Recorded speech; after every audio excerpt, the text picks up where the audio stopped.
How's it going, y'all? My name's Chris Norris, and I enjoy discussing worldview, politics, religion, and philosophy.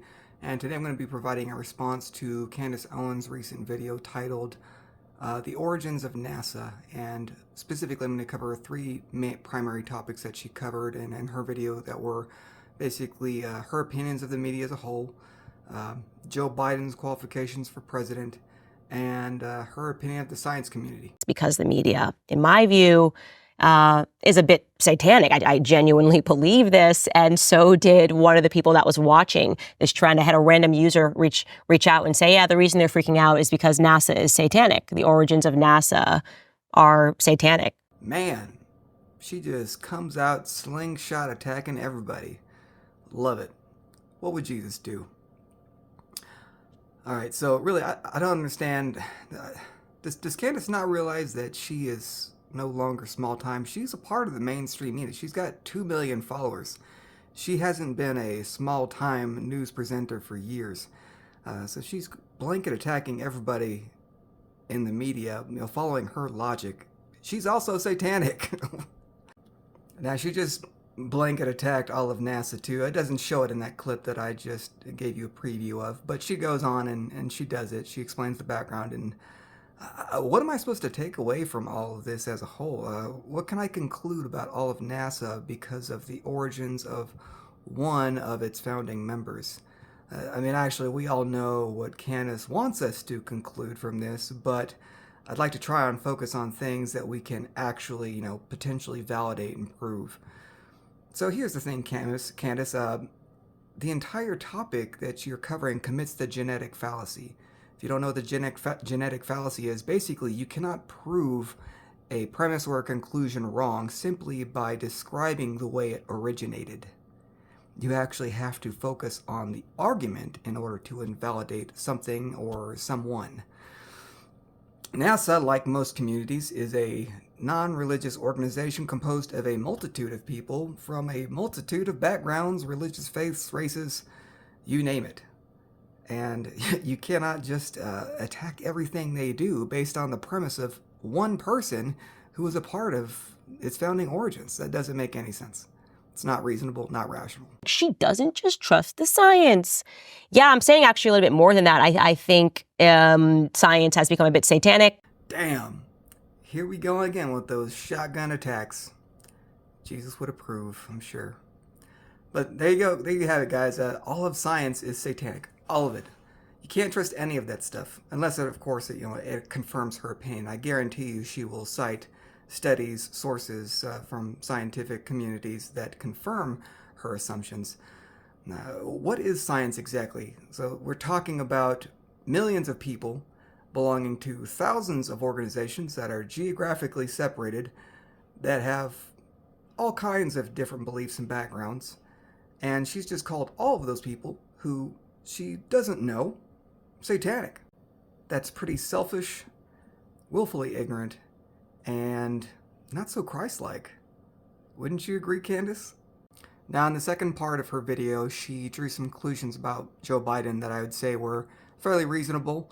She was criticizing him for being basically too old to be president. And one of the excuses that Joe Biden made for doing such a horrible job in his most recent presidential debate was that he was jet lagged. He claimed he spent too much time traveling the world before he got up to debate with former President Trump. And obviously, jet lag, that would be an issue for anyone getting close to Joe Biden's age, right? It's almost like maybe anyone over the age of 68 would experience that same kind of problem. And because of that, maybe they wouldn't really be a good candidate for presidency. Anyone over that age. Now, obviously, we've had quite a few people recently that fall into the category of over 6 representing us, or over 68 representing us. And yes, that includes some people that you probably like and are very familiar with. But hear me out. Why wouldn't anyone over the age of 68 get severely exhausted on a regular basis trying to fly around the world as often as a president does? I get exhausted doing that. Why wouldn't a 68-year-old do that?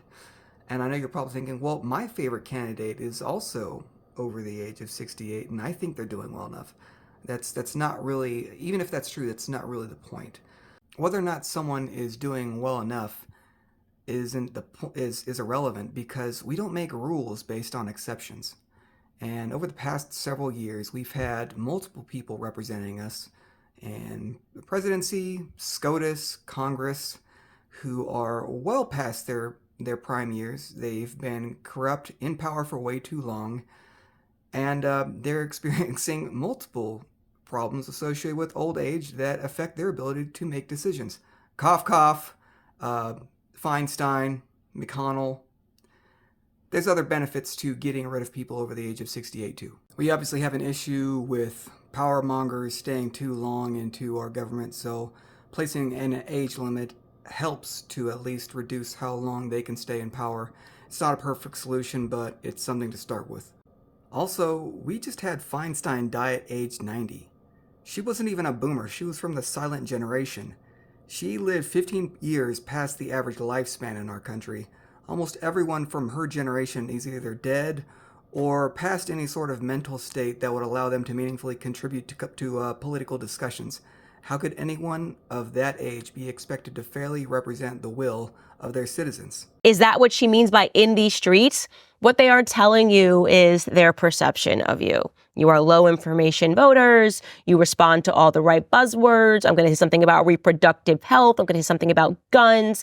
And I'm going to tell you that the other side is bad and make you feel real black and make you afraid of the boogeyman. Now, that last clip doesn't have anything to do with any further topics I plan to discuss.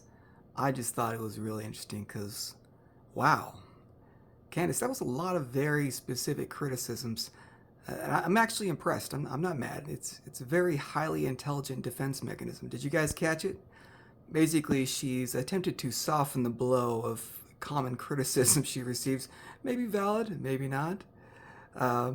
But she's attempted to soften the blow of them by predicting them before they come out. Again, Candace, I'm very impressed. That's a very highly intelligent defense mechanism you've created there. However, we see right through it.